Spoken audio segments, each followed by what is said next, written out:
两位兄弟姊妹，大家平安，真欢喜，搁一届和咱做伙来分享上帝的话。今日咱要做伙来看《列王记上卷》第8章。撒母耳记有记载，大卫伊登基做王，国位得到稳固了后，伊就想要为上帝来起造圣殿。不过上帝并无答应，但是上帝嘛应允伊要由伊的囝来起造圣殿，所以大卫伊就将约柜迎接进入耶路撒冷。但是暂时放伫会幕，也就是布边内底。另外，大卫王伊嘛真积极，为着起造圣殿来做准备。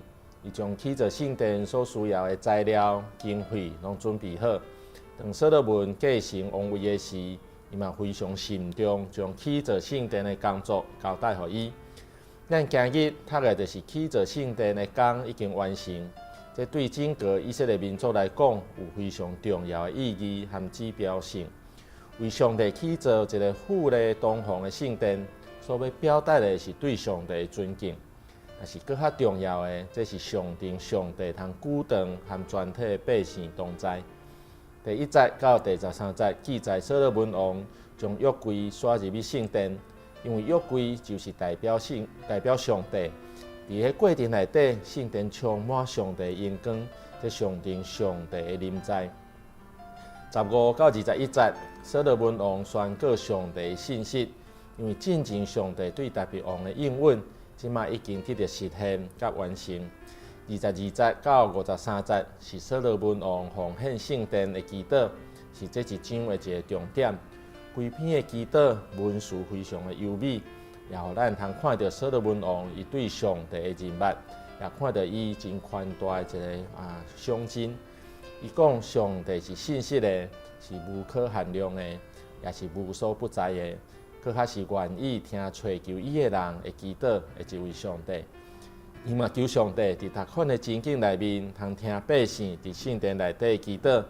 这情景包括7项：第一，当有人互人怀疑，被逼着要咒詛来表明伊的清白的时；第二，因为得罪上帝败伫对敌的手中的时；第三，拄着旱灾的时；第四，拄着其他的灾祸的时；第五，外邦人上帝来祈祷的时；第六，甲对敌争战的时；第七是受掠到外邦的时。